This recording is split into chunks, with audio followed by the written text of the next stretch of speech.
Friends, I'd like to ask you to do something I don't often ask you to do in church, and that is get out your phones. Would you get out your phones? We're going to take a multiple test quiz, multiple choice test and quiz. It's like we're in the classroom. Since that's the title of our series, we're going to do this each of the next Sabbaths. So you can either take a picture of the QR code on the screen, or you can open your web browser on your phone, Safari or Firefox or Chrome, and type in those words, polev.com/LUC, polev.com/LUC, and that will take you to the page where we're going to take a multiple choice quiz. Now, this is kind of a general knowledge quiz, just to see how we're doing here at Loma Linda University Church with some of these matters. So I trust that you're on by now. So we're going to go to the first question. Now, no cheating, no Googling. You're in church, for heaven's sakes. If I can't trust you here, we are in trouble. So no looking over at the other person's phone, but here we go to question number 1. How long did the 100 Years' War last? How long did the 100 Years' War last? So click on your option. It looks like it's staying pretty steady. Up to 71, yes, percent. All right, we've probably had everyone weigh into that. Very good. The 100 Years' War lasted 116 years. So we're in trouble. We're 0 for 1. I don't know why. I guess they just rounded down the name of the war. But that was 116 years. So that's question number 1. Now let's go to question number 2. Question number 2 is, as it comes up, in which country does the material for Panama hats originate? Material for Panama hats, where does that originate? U.S., Panama, Ecuador, Russia, Kenya. Wow, Ecuador surged to a lead. Panama is kind of trailing behind, still bouncing around a little bit. All right, everybody had a chance? The material for Panama hats originates in Ecuador. So you did well. We're 1 for 1. Apparently in the 19th century, Panama ordered so many of the hats, they became known as Panama hats. All right, 1 for 1. We're rushing on to question number 3. From which animal do we get catgut? You know, that's, I understand, the material that is used for violin and guitar and other kinds of strings. From which, wow, have mercy. 83% sheep, and the rest aren't even close. Well, you're right. It's come from sheep and from goats, honestly. So now what are we, 2 for 3? Am I right on? All right. So now number 4. Let's see what you know about this one. In which month do Russians celebrate the October Revolution? September, October, November, December, or they're not a celebrating people, so they don't celebrate it at all. So which one would be right? Okay, well, it's staying pretty steady, so I'll assume that we're mostly done. You are correct, November. Apparently, in the switch from the Julian to the Gregorian calendar, something was lost, and they ended up celebrating it in November. So what are we now? 3 and 1? Is that right? Don't tell them I told you this, but you're doing a lot better than first service. All right, number 5. Let's go to the last question. The Canary Islands in the Atlantic are named after what animal? Canaries, seals, cockatiels, sparrows, or dogs? The Canary Islands in the Atlantic, named after what animal? All right, so there's still a few of you Whoa, I thought dogs was going to win, and now canaries have flown past them. Now dogs are shrinking. Everybody get their chance to enter? All right. The correct answer, E, dogs. Canary Islands are named, makes sense, doesn't it? Actually, the Canary Islands in the Latin, Insula Canaria, which is translated Island of the Dogs. But it sounds like canary. Well, 3 out of 5 I think we got. That's pretty good. It may not be good enough, however, for the real multiple choice test we're taking this camp meeting, which has to do with decision making. We want to do better than that. So you stand at a fork in the road and you're having to make a decision. Which road do I take? And you're sorting through how you make the decision. You come to camp meeting and you find out last week option A was character. That moral and ethical fiber that makes up who we are, that's what helps you. You would be right, although character will not help you with every decision, it will certainly keep you from some really bad decisions. This week's option B can be summarized in one word as well. Last week it was character. This week it's counsel. Counsel. This could be asked this way: who has your ear? Who do you listen to? That's an exceedingly important question, because the one who has your ear will soon have your mind, and the one who has your mind will soon have your heart, and the one who has your heart will soon have your life. So who are you listening to? There has not been a time in my lifetime in which that question has been more critical than it is today. We are listening to all kinds of things. And most of the time, we're not really listening for information. We're listening for confirmation of what we already think, feel, and believe. We're not listening for information. We're listening for ammunition with which to do something to the other side. Well, I want to pull us back from that this morning and talk about who has our ear in our decision-making processes. It's a critical question. Where do you get your counsel? So to look at this, we're going to go to the Old Testament, to the book of 1 Kings. 1 Kings chapter 12. We're going to go to the story of Rehoboam. So let me set the stage. King Solomon, Rehoboam's father, has passed off the scene. Now Rehoboam, the son, is about to become the successor. There have been some problems with another gentleman with a very similar sounding name, Jeroboam. Jeroboam and Solomon got sideways, and so Solomon was going to do him in, and Jeroboam fled to Egypt. But now that he hears Solomon is gone, Rehoboam is about to be crowned king, he comes back from Egypt. He gathers the people around him, and they go to Rehoboam with a question. Rehoboam makes a decision. He makes a decision that is so bad, so catastrophic, that it divides the nation, and the united kingdom of Israel is over, never to be reunited again in exactly the same way. The 12 tribes are now divided because of Rehoboam's decision. And his decision came because of the counsel he listened to. That makes that question, who has your ear, extremely important. Do you listen to people who are wise or just smart? Do you listen to people who are deep or just quick? Do you listen to people who are curious or just cynical? Do you listen to people who are thoughtful or just cheeky? Who has your ear? Well, let's read about Rehoboam, 1 Kings 12. It'll take just a bit to read his story. It's 20 verses long, but it's worth the time. So read with me, 1 Kings 12, beginning in verse 1. Rehoboam went to Shechem, for all Israel had gone there to make him king. When Jeroboam, son of Nebat, heard this, he was still in Egypt where he had fled from King Solomon, he returned from Egypt. So they sent for Jeroboam, and he and the whole assembly of Israel went to Rehoboam and said to him, "Your father put a heavy yoke on us, but now lighten the harsh labor and the heavy yoke he put on us, and we will serve you." Rehoboam answered, "Go away for 3 days and then come back to me." So the people went away. Then King Rehoboam consulted the elders who had served his father Solomon during his lifetime. "How would you advise me to answer these people?" They replied, "If today you will be a servant to these people and serve them and give them a favorable answer, they will always be your servants."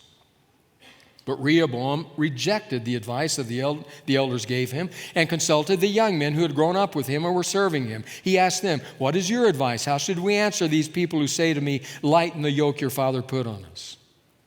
The young men who had grown up with him replied, "These people have said to you, 'Your father put a heavy yoke on us, but make our yoke lighter.' Now tell them, 'My little finger is thicker than my father's waist. My father laid a heavy yoke on you. I will make it even heavier. My father scourged you with whips. I will scourge you with scorpions.'" 3 days later, Jeroboam and all the people returned to Rehoboam as the king had said, "Come back to me in 3 days." The king answered the people harshly. Rejecting the advice given him by the elders, he followed the advice of the young men and said, "My father made your yoke heavy, I will make it even heavier. My father scourged you with whips, I will scourge you with scorpions." So the king did not listen to the people, for this turn of events was from the Lord to fulfill the word of the Lord that he had spoken to Jeroboam, son of Nebat, through Ahijah the Shilonite. When all Israel saw that the king refused to listen to them, they answered the king, "What share do we have in David? What part in Jesse's son? To your tents, Israel. Look after your own house, David." So the Israelites went home. But as for the Israelites who were living in the towns of Judah, Rehoboam still ruled over them. King Rehoboam sent out Adoniram, who was in charge of forced labor, but all Israel stoned him to death. King Rehoboam, however, managed to get into his chariot and escape to Jerusalem. So Israel has been in rebellion against the house of David to this day. When all the Israelites heard that Jeroboam had returned, they sent and called him to the assembly and made him king over all Israel. Only the tribe of Judah remained loyal to the house of David. Catastrophic decision. Divided the country. Polarized the people. Now, don't let Rehoboam slither out of responsibility by the statement that the Lord was behind this. Obviously, God has a role in all of our lives. But remember the Old Testament penchant to just assign everything to God. God is there, no question. But Rehoboam makes his choice. You stand at the fork, trying to decide, which do I take, what do I do? Maybe you will check this answer on your multiple choice exam. What I need the most, what will help me the most is counsel, good counsel. Well, if you're thinking about that, maybe we could draw out of Rehoboam's story 3 characteristics that I hope you consider in the person who gives you counsel, in the person who has your ear. First of all, characteristic number 1, make sure that the person who has your ear has capability. Capability, capacity, credibility, ability, call it what you want. Make sure they know what they're doing and know what they're talking about. Don't let it get so spiritualized that you don't ask that question. I hope you know me well enough to know my deep commitment to prayer and God's guidance in our lives. But when it comes to asking, who am I listening to? Ask the question, do they know what they're talking about? Notice what happened. Just one verse again, back to 1 Kings 12, verse 6. Then King Rehoboam consulted the elders who had served his father Solomon during his lifetime. "How would you advise me to answer these people?" he asked. He turns to the people who know. Solomon had had a long reign. This is his cabinet. These are the ones who have ruled with him. They have been through thick and thin together, the ups and downs, the twists, the turns, the corners and the straightaways. They know it all. They have watched the king. They have seen a successful kingdom. They know what they're talking about. So when Rehoboam says, "What would you advise me?" you ought to listen, Rehoboam. They have capability. And the text says, he rejected their advice. Rejected. Why? It doesn't tell us. We can surmise, and may be right, that the advice they gave him would cost him too much. The truth is, the advice he got from these counselors from his father's cabinet was way ahead of its time. Way ahead of its time. We talk about servant leadership a lot these days. That wasn't the case at that day and time, and yet that's exactly what they said to him. They said, "Rehoboam, if you will be a servant leader, if you will be gracious to these people, if you will respect what they can do and they can't do. Your father, builder that he was, just about crushed the life out of the land. So if you will be gentle and gracious, if you will serve them, you will have their loyalty all of your days. And he said no. He rejected the advice of the people who knew, who had the capability. And he's not the last one who has done that. Some of you will remember the name David Bloom.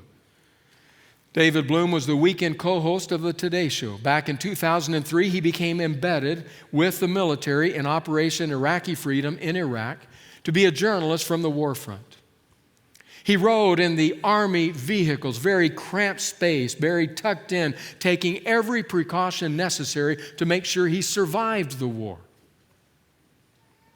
And then he began to experience pain. I read you the words of Frederick Balfour, who at that time, back in 2003, wrote on Business Week Online these words. Bloom consulted military doctors and described his symptoms over the phone to overseas physicians. So he's talking to the physicians there, he's calling back home and talking to the physicians here.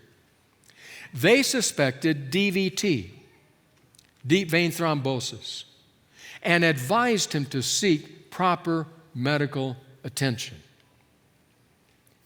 He ignored their advice, swallowed some aspirins, and kept on working. On Sunday, he died from a pulmonary embolism, leaving behind a wife and 3 young daughters.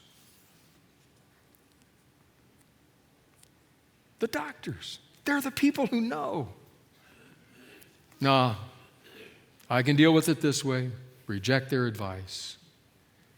Well, that was Rehoboam, and he almost died from it as well. Ended up running for his life. Capability. Do they have capability? So then Rehoboam turns to his peers, the ones he's grown up with in the palace.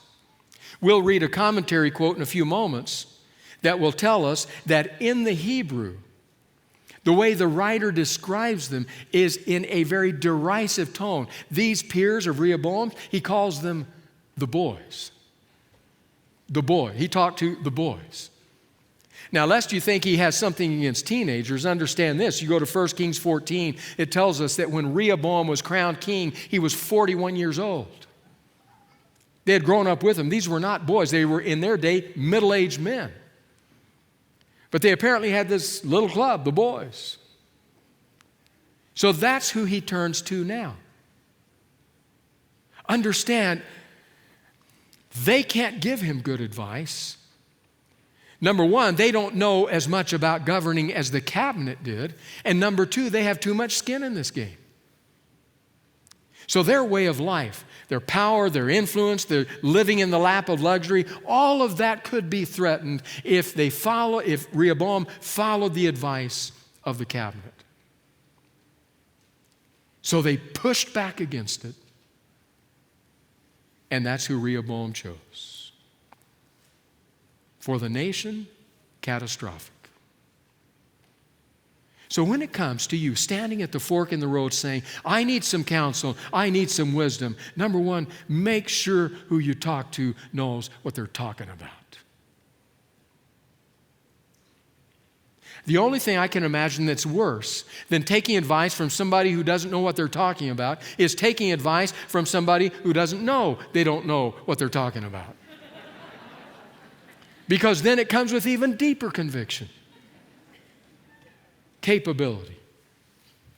First reality. Second quality that you need in whoever has your ear is objectivity. Objectivity. The ability to stand back from what's happening and assess it without the emotion of the experience overwhelming them. Objectivity. Once again, Rehoboam did not have objectivity. This was his life. This was his future. This was the legacy that he would leave. This was trying to continue on the dynasty that had started with Saul, with all his mercurial up and downs, had continued with David, with all his passion and charisma, had then continued with Solomon, with his might and glory, and now Rehoboam, you're up. What will this be for you? Must have been overwhelming to him. He needed some objectivity. But understand, his peers didn't have objectivity. This threatened their way of life. They couldn't be objective and tell him what to do. Objectivity. Mark Twain said, it's amazing how clear we can be about an issue when we don't care how it turns out. It removes all the emotion from it.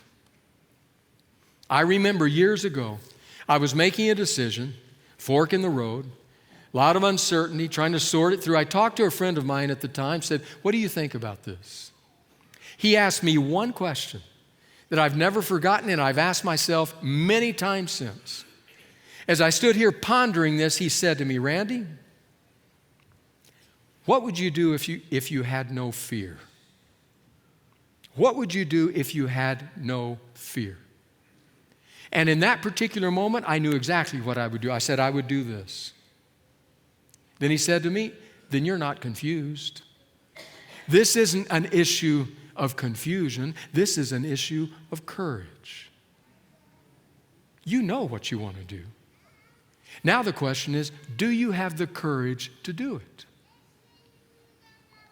An objective voice. Objectivity. We need somebody standing outside of where we are. Everybody was too caught up in that moment, in that experience. I think of another decision. I'd graduated from college, had received a call to be a pastor in a local conference. For those of you who may be from other Christian confessions, our conferences are our sisterhoods of churches. The president who extended the call to me scared me. I was very intimidated. But I did talk to him about seminary. Will I go? Yes. Will I get my degree? Yes. I was all set.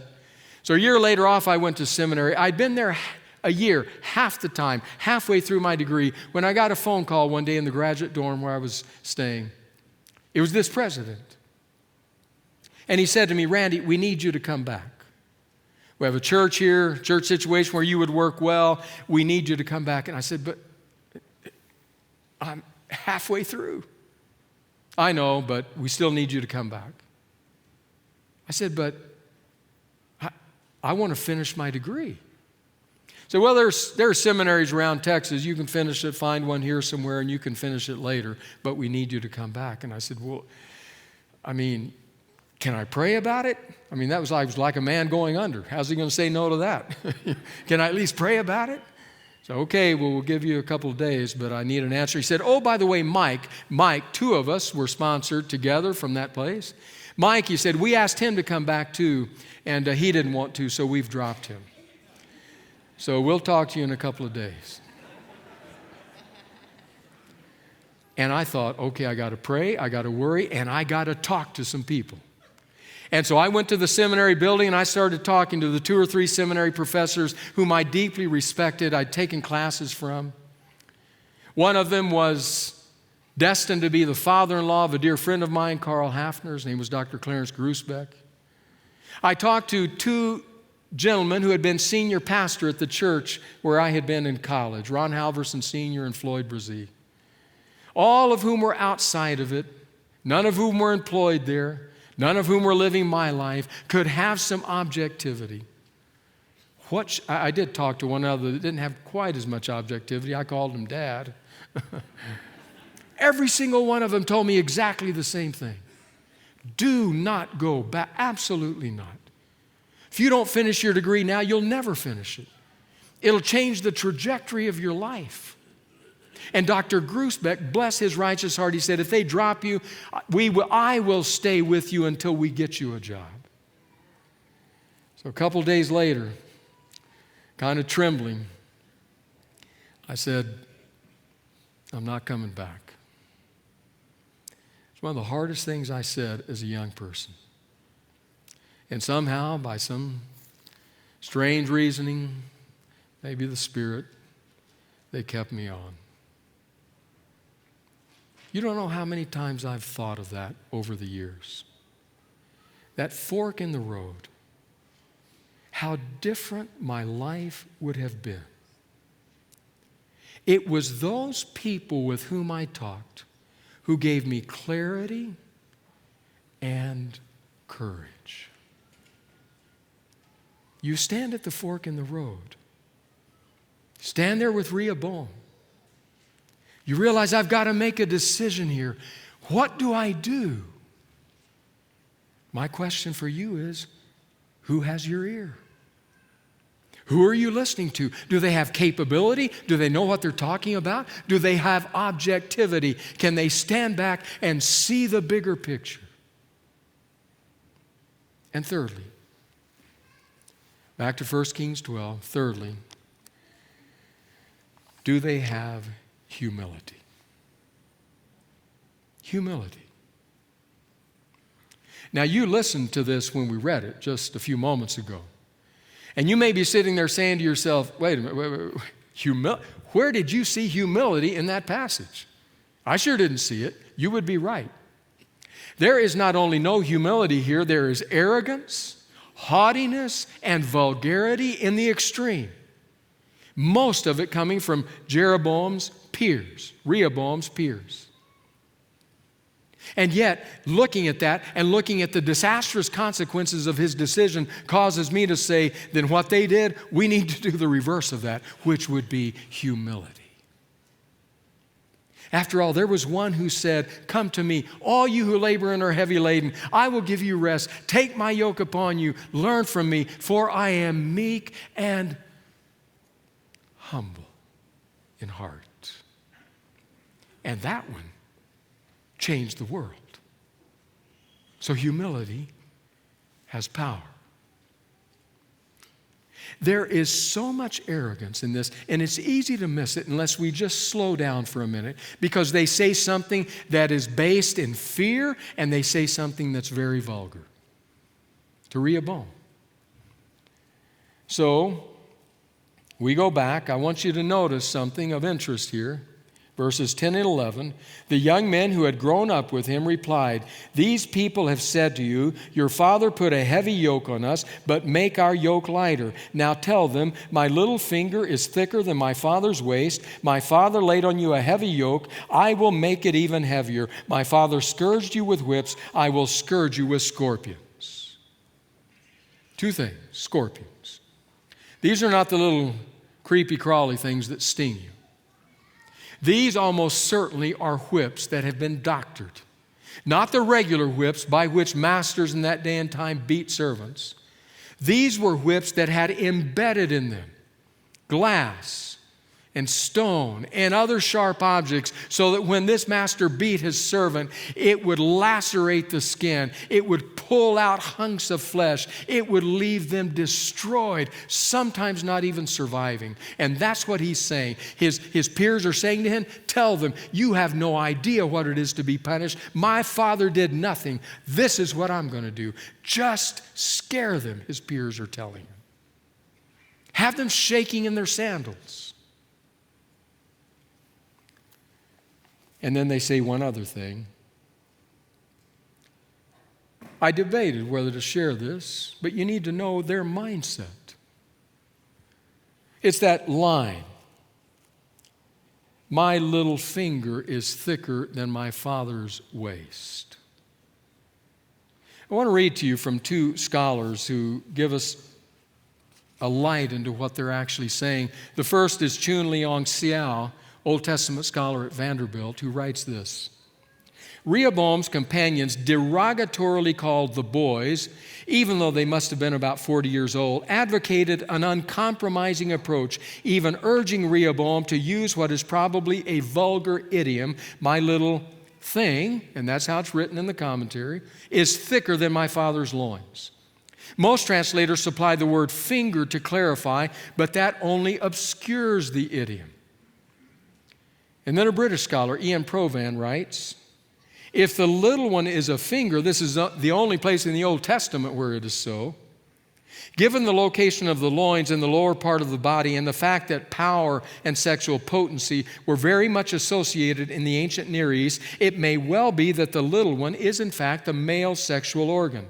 It is certainly not beyond the bounds of possibility that young men might respond to a challenge by using language containing fairly basic sexual imagery. Whatever is the case, the claim is that Rehoboam is a bigger man than his father, a power to be reckoned with. So what they're telling Rehoboam is, tell him, your dad was nothing compared. You want to see a man?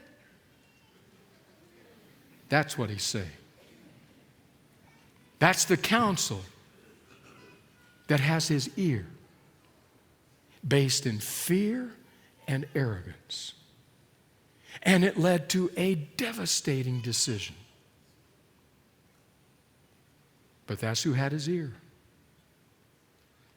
2007, 2008, the eminently talented quarterback of the Atlanta Falcons, Michael Vick, was in deep trouble with the law. Raising dogs, fighting dogs, got him in so much difficulty that he would end up serving almost 2 years in a federal prison. It was during that time that I was listening to a sports talk show, and Deion Sanders made a comment. Deion, arguably the best cornerback in NFL history. He made a comment. He said, you know, I saw Michael not long ago. He came to an event where I was. He said, and when Michael walked into a room, he was surrounded, and this was Deion's word, he was surrounded by his posse. And when I looked at his posse, I thought in my mind, Michael's in trouble. He's in trouble.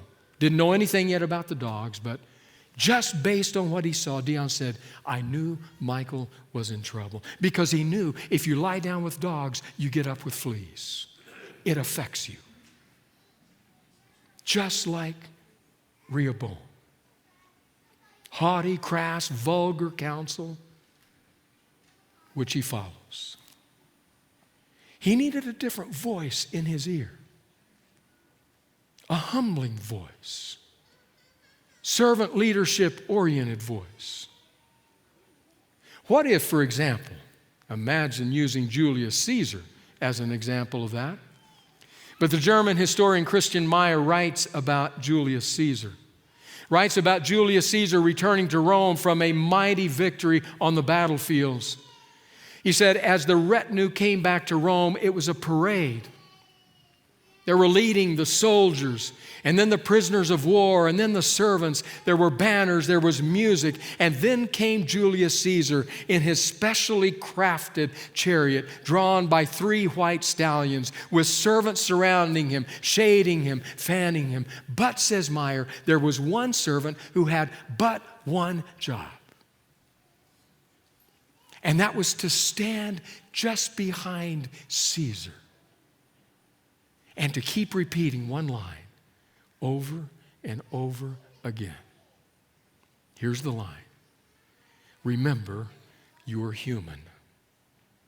Remember, you are human. Remember, you are human.